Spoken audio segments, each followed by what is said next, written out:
Este canal de audiolibros edita un poco el contenido de los libros siempre siendo fiel a la idea del autor con respecto a su obra.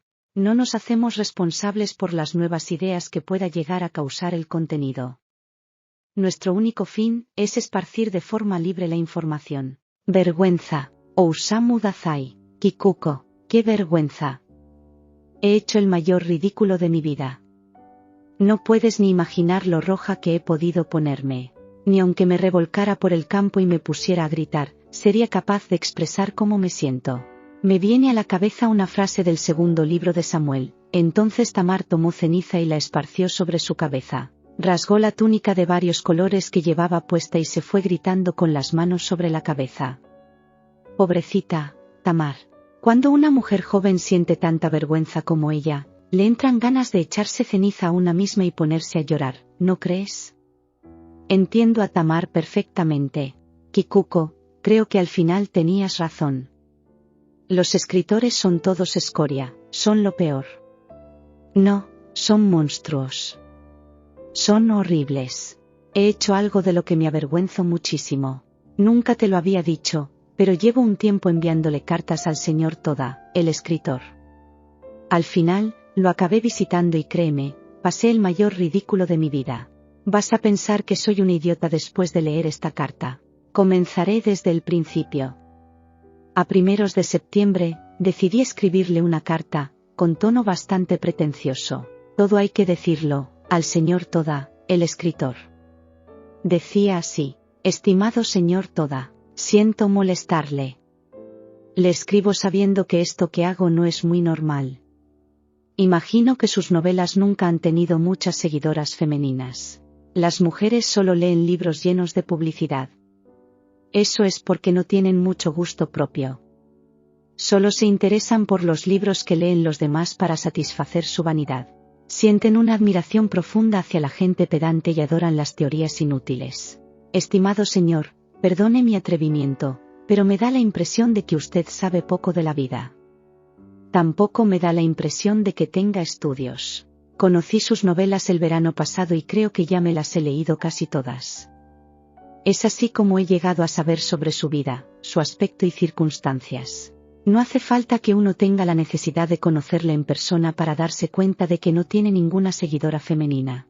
Usted confiesa sin tapujos que es horriblemente pobre, tacaño, feo y sucio. También habla sobre sus discusiones matrimoniales, sobre su enfermedad, su adicción al SHCH y su costumbre de chupar los tentáculos de pulpo cuando se los ponen delante en un plato.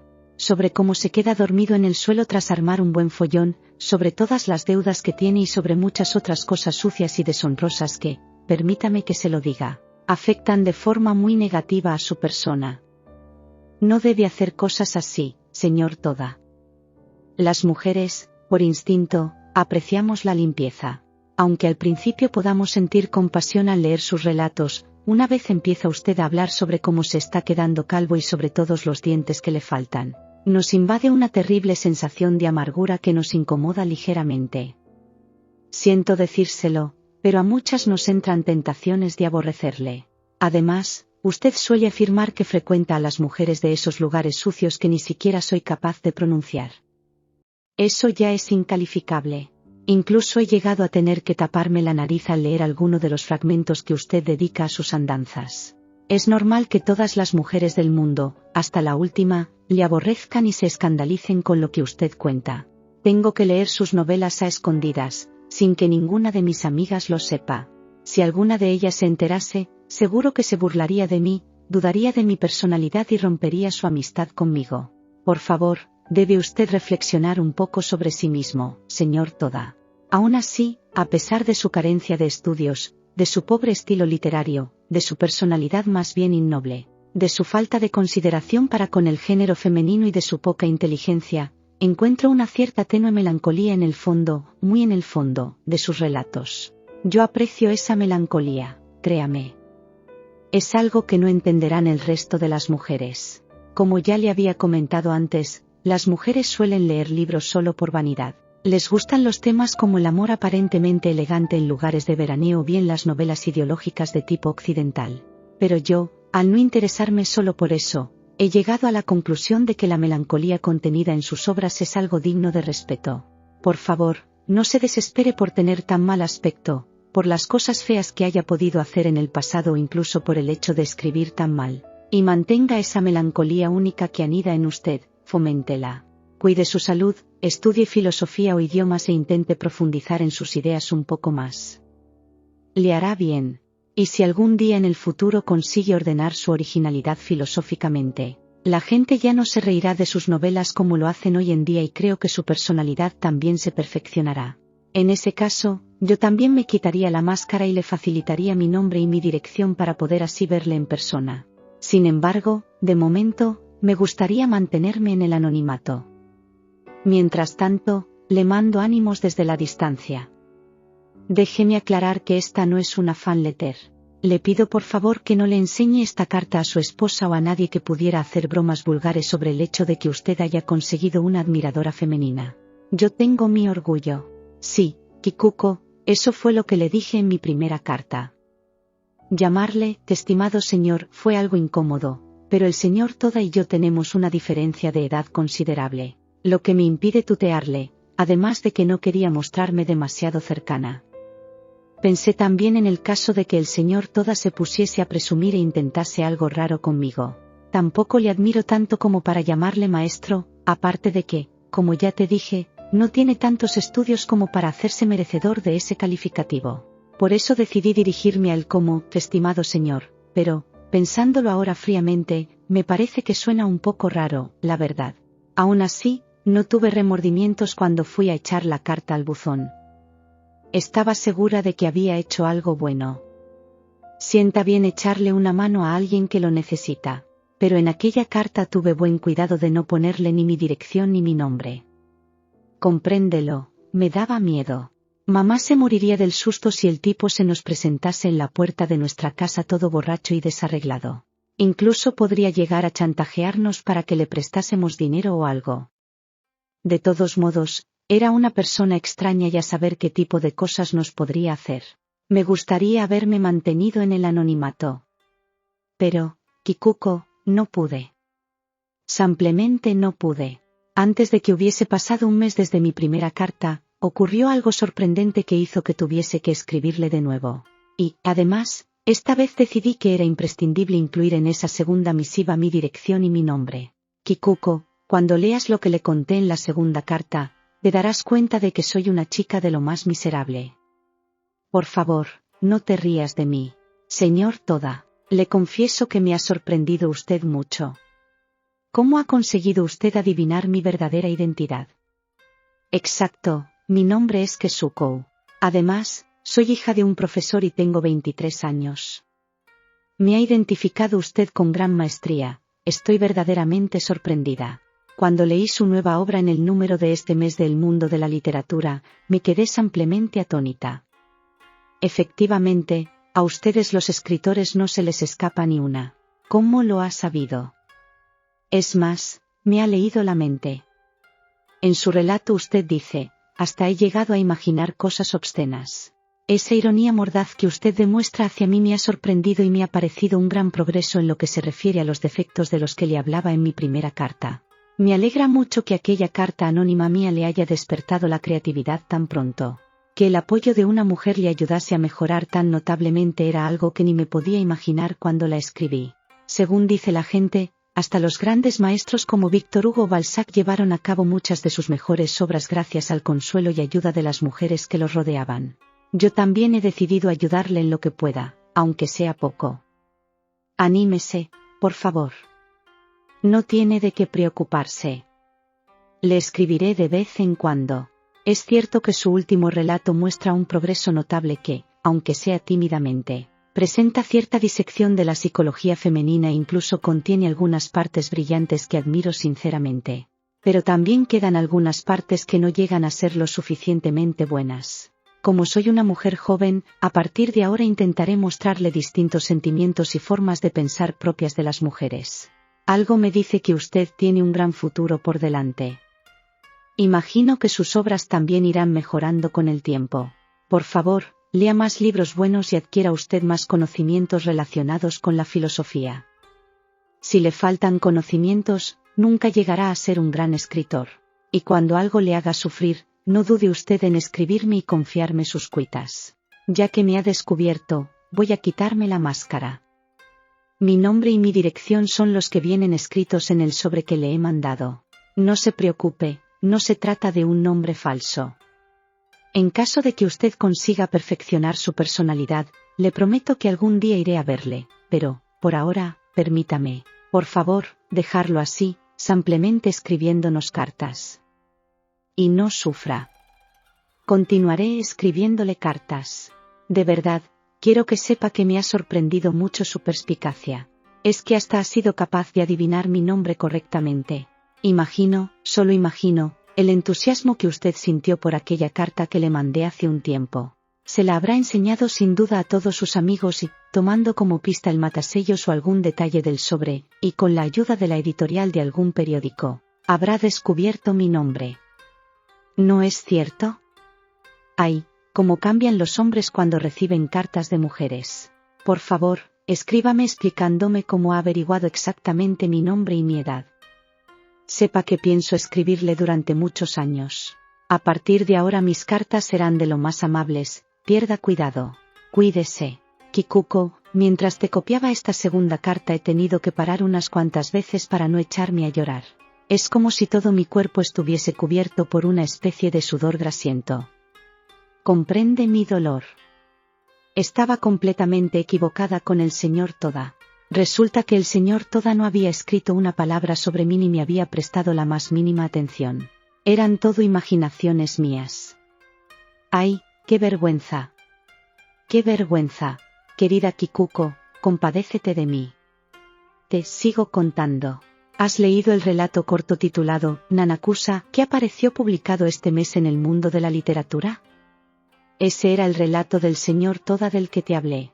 Cuenta la historia de una chica de 23 años que tiene miedo al amor y odia el placer, por lo que acaba casándose con un anciano rico de 60 años, pero, al final, tampoco es feliz, por lo que se suicida. Es un relato un poco crudo y sombrío, pero se nota el estilo del señor Toda. Tras leerlo, estaba totalmente convencida de que de verdad se había basado en mí para escribirlo. No sé por qué, pero fue empezar a leerlo y me puse pálida. Es que la chica se llama Kesuko, ¿vale? Y tiene 23 años, igual que yo, ¿entiendes? Hasta el padre era profesor de universidad, como el mío. El resto no tiene nada que ver conmigo ni con mi vida, pero no sé por qué. Me convencí de que él había creado ese personaje inspirándose en la carta que yo le había mandado. Ese fue el origen de esta gran vergüenza que siento ahora. 4 o 5 días después de mandarle la segunda carta, recibí una postal del señor Toda. Estimada señora, en respuesta a su amable carta, le agradezco su apoyo. También leí la carta anterior que usted me mandó. Jamás me atrevería a hacer nada tan grosero como reírme de una carta enseñándosela a mi familia. Tampoco me he burlado de usted enseñándosela a mis amistades. Sobre esos asuntos no tiene nada de lo que preocuparse. Me comunica usted que me permitirá verla cuando consiga perfeccionar mi personalidad. Pero, ¿es posible para un ser humano perfeccionarse a sí mismo? Un cordial saludo. Sentí una rabia enorme, aunque tras recibir aquella postal me di cuenta de que los escritores tienen todos una retórica excelente. Me pasé el día entero distraída y al día siguiente me entraron ganas de ir a ver al señor Toda y decirle lo que sentía. Al menos tengo que darle la oportunidad de que nos veamos. Seguramente esté sufriendo. Si no lo visito ahora mismo, puede que empeore. Seguro que estará esperando a que vaya. Enseguida empecé a prepararme. Kikuko, ¿crees que para ir a visitar a un pobre escritor que vive en un piso de un solo cuarto podía ir vestida con mis mejores galas? De ninguna manera podría hacer eso. ¿Recuerdas aquella vez cuando las organizadoras de una asociación femenina solidaria hicieron una visita a un barrio pobre vestidas con boas de zorro? Aquello provocó un gran escándalo. Hay que tener cuidado con esas cosas. Según lo que contaba en sus novelas, el señor Toda no tenía suficiente ropa y por toda vestimenta llevaba un dotera de estar por casa. El suelo de tatami de la casa estaba roto y tenía hojas de periódico puestas por toda la estancia que cubrían los desperfectos. Creí que si iba a visitarle a una casa tan pobre con el vestido de color rosa que me acababa de comprar, habría hecho que él y su familia se sintiesen inferiores y les habría incomodado. Aquello habría supuesto una falta de respeto hacia su familia. Finalmente, decidí ponerme una falda llena de remiendos que solía usar cuando iba al colegio. También me puse una chaqueta amarilla que hacía mucho que no usaba, de cuando iba a esquiar. Aquella chaqueta ya me quedaba pequeña y las mangas me llegaban casi a la altura de los codos. Además, la tela del extremo de las mangas estaba toda descosida y le colgaban algunos hilos de lana, por lo que era perfecta para la ocasión.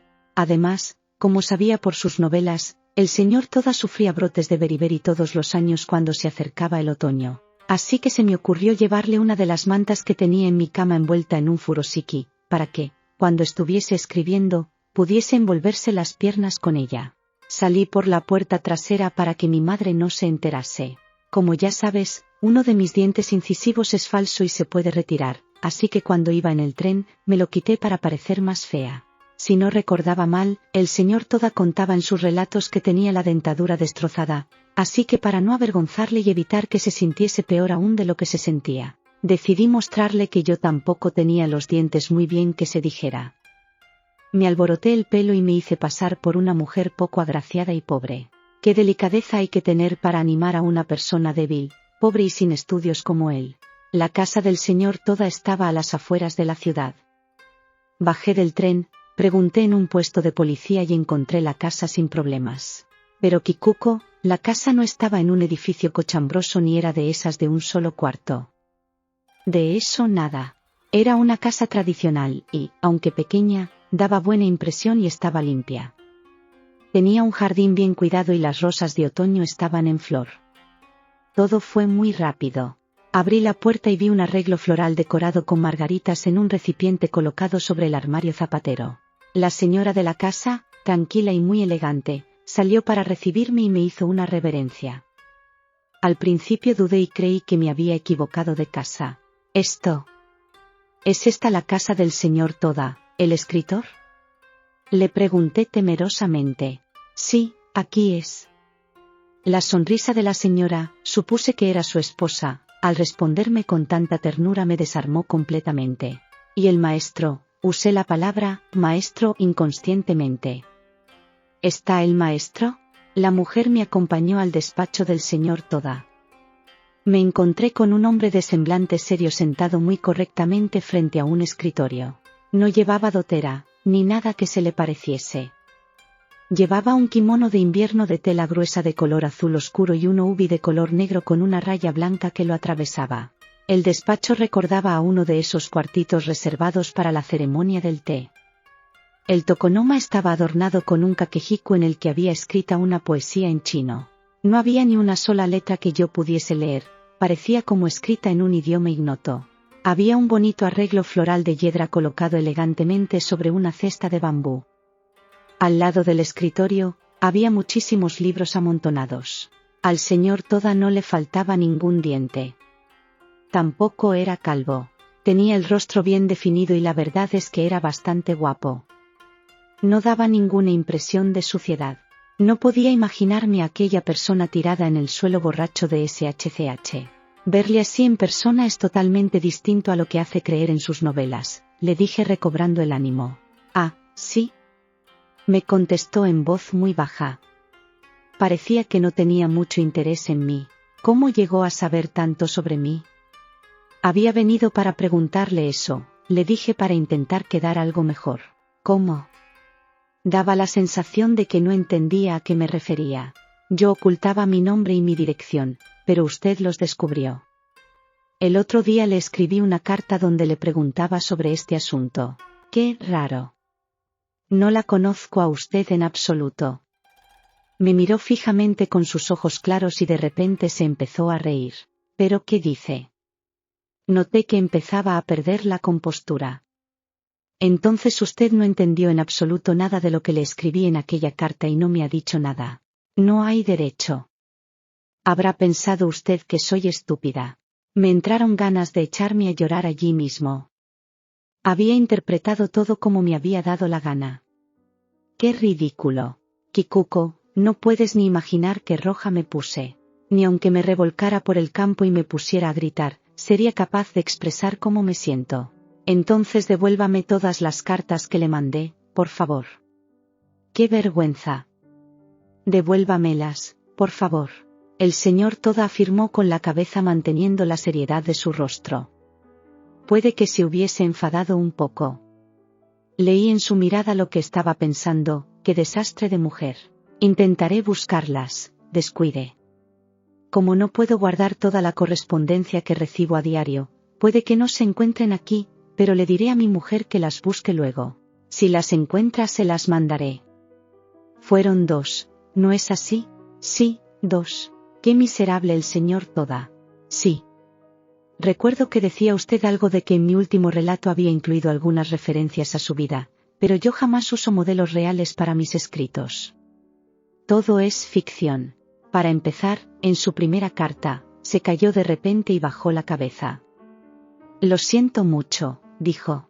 De pronto me vi a mí misma allí, una miserable mendiga a la que le faltaba un diente en medio de aquella habitación tan limpia y arreglada, con una chaqueta demasiado pequeña con las mangas descosidas y una falda repleta de apaños. Seguro que pensó que era una pobre mujer totalmente estúpida. Los escritores, te lo juro, son todos unos monstruos. Unos mentirosos.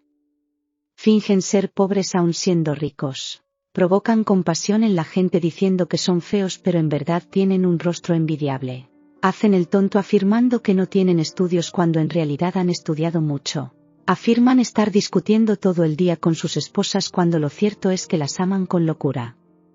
Fingen dar pena aunque no sufran. Me sentía totalmente engañada por él. Hice una reverencia en silencio, me levanté y le dije, ¿cómo está de su enfermedad? Recuerdo que sufría de beriberi. Estoy bien de salud, gracias. No sufro de nada. Le había llevado una manta, pero al final me la tuve que traer de vuelta a casa. Kikuko, me pasé todo el camino de vuelta abrazada a ella sin poder parar de llorar. ¡Qué vergüenza! Caminaba apretando la cara contra el furoshiki en el que estaba envuelta. Un coche pasó a mi lado y el conductor me gritó, idiota! Anda con cuidado. 2 o 3 días después llegó un sobre por correo certificado. Contenía aquellas 2 cartas que le había escrito al señor Toda.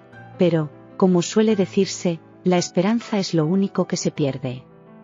A lo mejor el maestro me ha escrito algunas palabras de consuelo que me salven de esta vergüenza que siento. Puede que haya algo suyo junto a mis cartas dentro del sobre. Abracé el sobre y recé. Al abrirlo, me di cuenta de que no había nada más que lo que yo le había enviado. Mis 2 cartas solamente. Puede que haya escrito algo por detrás, algún apunte, alguna impresión.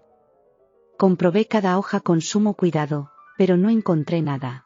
¿Te puedes imaginar qué vergüenza sentí? Me entraron ganas de arrojarme ceniza sobre la cabeza. Sentí que había envejecido 10 años de golpe. Los escritores no tienen coraje. Son escoria.